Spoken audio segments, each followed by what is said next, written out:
magazine Vérité ou Réalité, magazine Vérité ou Réalité. Babi va saluer Zala na kitambo. Saluer aka moko. Salo lomea. La bengi ma fille au bazar lokola ngai ba artiste. Donc boya ebele. Kwa ya Komoriko, avenue Lomami, numéro 20. Babi bazala na bona ba salon mais saluer aka moko babi salon mona poto. Boziwa. Basi kitoko lokwa ngai. Bino mona ndé na koti na ndé na bimi. Donc deux personnes différentes. Baya kaka. La beauté est prête.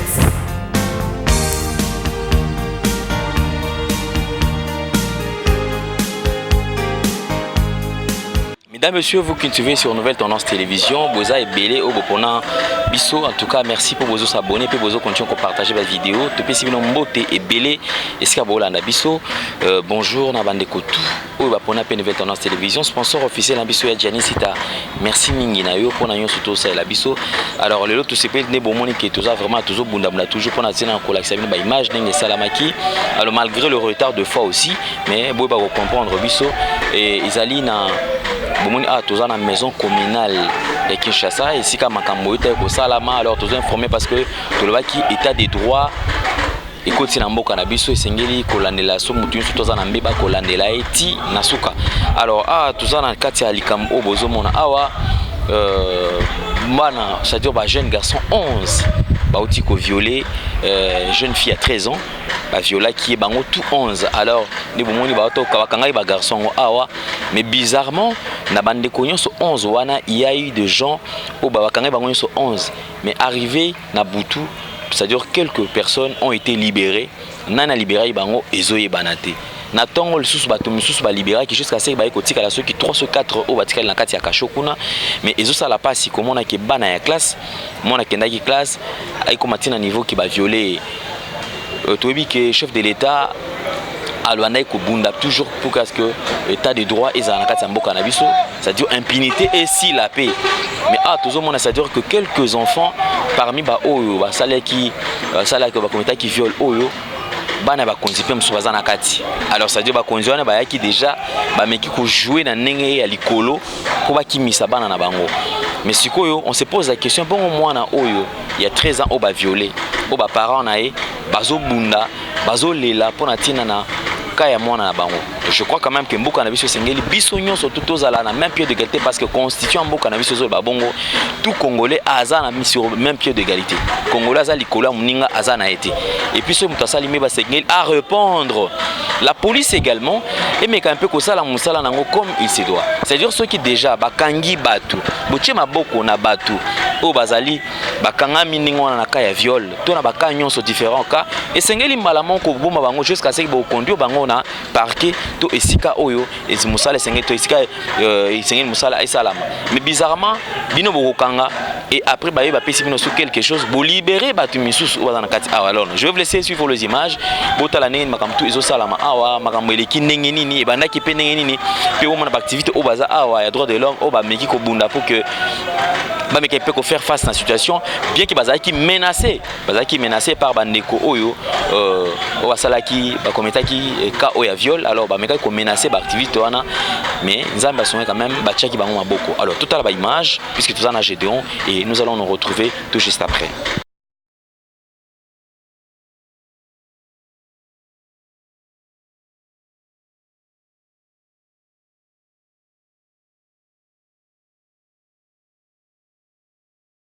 Le problème c'est tout à quel niveau. Les activistes qui défendent les droits humains et ça la violation des droits humains et ça na mwana moko azaka na 13 ans. Baninga nae o batanga kanae bakangeli esprit bakangeli na ndako ba melisi drogue balangwisi ba violer. Ils sont plus de 11 personnes. Ba violer parce que bango baza bana ya bakonzi bazokende kosakana na tribunal oza na sima na biso ezosala ke dossier elekende normalement ekomi na ba déviation ebele yango biso baactiviste toye awa mpona koloba ke po tobeta lisolo ya état de droit il faut que la justice soit équitable. Le vendredi tozalaki awa juge azalaki ordonnance mpona koloba ke bana nyonso oyo batangamaki ezala bavioleur ezala bato oyo bazalaki kaka na kati ya manifestation batikala na kati ya kasho. Mais on était surpris que le même vendredi 4 enfants déjà babimaki samedi na ntongo oyo batikalaki bake kokende. Donc ezomonisama que la justice n'est pas équitable na kati ya procès oyo. Mwana yango oyo azalaki victime tina école babengani ye mais baguru na ye babombi bango na kati ya école basali examen à fin de l'année. C'est vraiment injuste, c'est une grande injustice oyo ezokende bien te oyo tozodéplorer les biso toza mouvement citoyen te. Aujourd'hui je ne suis pas venu en tant que mouvement citoyen, je suis venu en tant que dynamique FAFCœur. FAFCœur est une association ya bafemme activiste, femmes de cœur. Na kati ya FAFCœur biso FAFCœur toye na 4 avocats. nayebi te soki nani yango kokofuta avocat moko po ya aya awa. Ce sont des avocats oyo bayebani. Nazoyeba te qui va nous payer, qui va payer ces 4 avocats biso FAFCœur tozui charge ya avocat pour dire que pona biso eza mbongo te. Pona biso eza FAFCœur cœur wana ya kibomwasi. Parce que moi na 13 ans na omona neti mwana na ngai et que mwana na ngai soki ba violer na kozala leste eloko wana nde muto ememi ngao eloko wana muto ememi ba homme ba activiste homme ba eko assister biso eloko wana muto esali ke ba activiste ba mouvement citoyen pe ba se rallier na biso nde tokomi force lelo. Voilà eloko tozo senga eza justice équitable eza te que parce que yo za mwana mokonzi ke ba ko juger yo équitablement te. Il faut que la force de la loi est bête à l'Esika. Il faut que Batoubaye Bake, Oza la président de la République, Oza la premier ministre, Oza la moine et premier ministre, que ce qu'on s'allie ma bête, loi est pour bête parce que la loi elle est pour tous, elle est équitable pour tous.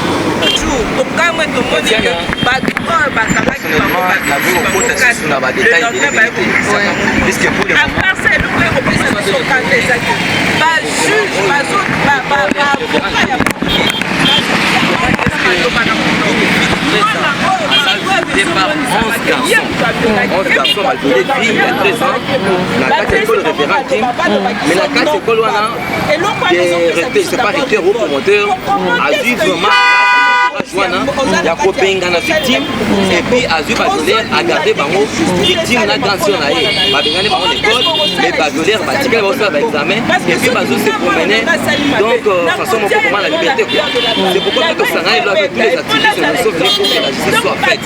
Nous sangani pour que le chef de l'État a s'imprégné na dossier haut ce qui fait il y a 13 ans les lots maman Denise a télé mais na cambo ya violence faite à la femme mais le lot fille a 13 ans contre la fille a 13 ans tellement que fille en repère ça kitoko Azana est bien, moi la bateau est bien, mais 11 garçons sur une seule fille de 13 ans, une fille mineure, c'est déplorable. Il y a un autre qui est Kanda, tu as vu méchant, il y a un activiste belé juste pour venir dénoncer à que ça vraiment maintenant. Bakandi pas matin, ba boto biso téléphone, ba boto biso mégaphone, ba beti moko na biso. Police c'est donc découvrir vraiment donc un manque vraiment de professionnalisme. Ba boto les mégaphones, ba dire pour ba beti Tony Jolie.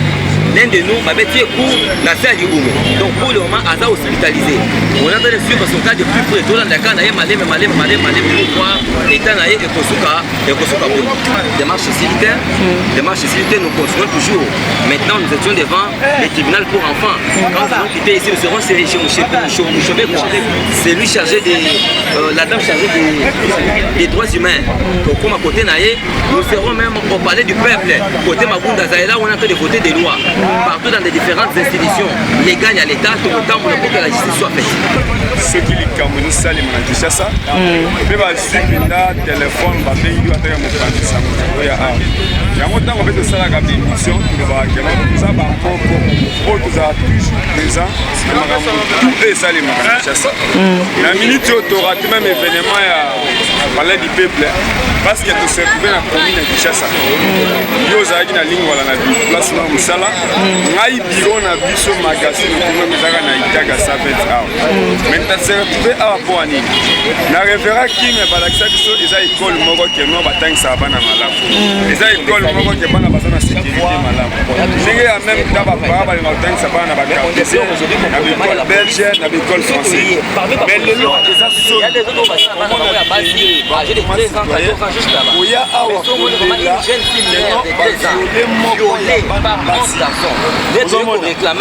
la même police là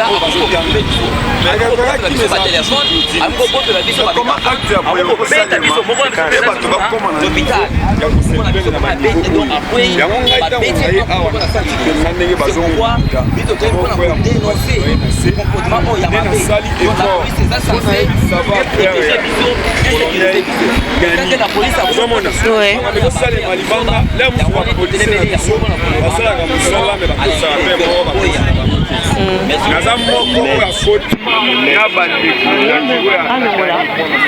ozomona koti na biro balobi teno balongolela biso cetadi megafone na bango po bazongisa mpe telefone mpona kolakisaka no dani asalaka mosala na ye ndenge esengeli silvestre acana oyebi bapolisi na biso soki bazwa eloko na poche emonanaka te metango alobi bazongisi megafone omoi na maboko na bango bazongisi telefone ya moi mpe asengoleli biso eza na différence entre bato basambisaka baminere na biso bapolisi ezali kuna eza département na bango awa eza département yango tolobi yango awa toza tolobitanga tona bachine ya télévision combien reveraki il faut tolobela likambo avec énergie eza école mais ekomi hotel eboniboni yango na koremercier mouvement citoyen parce que ça bango eyokoza information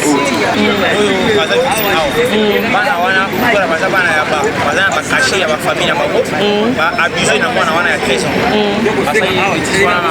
batangaka na référent type chose grave d'abord entre parenthèses badengani na wana na école on est venu ici on est lésé parce que nous sommes dans un état où toujours état de droit bana wana baviole mwana moke ya 13 ans bazotika bango mama ya mwana aussi maintenant nous avons l'argent nous sommes venus chez Samadé parce que nous avons appris que Manamana Baza va s'évader. On peut parler d'élévation dans la commune de Kinshasa où il y a des missions. Nous sommes venus chez Samadé pour nous imprégner. Malheureusement, la police n'a pas voulu qu'on s'imprègne du dossier. Donc, on a eu un dossier jusqu'à nous avons parlé 24 l'accroissement de la direction Cambiana venu au Parlement. Exemple à suivre. Exemple boutique. Collection à collection, nouvelle collection. Pour vous qui aimez la classe, mesdames, messieurs, voici la solution. Odilon Mampouya, exemple à suivre. Exemple boutique.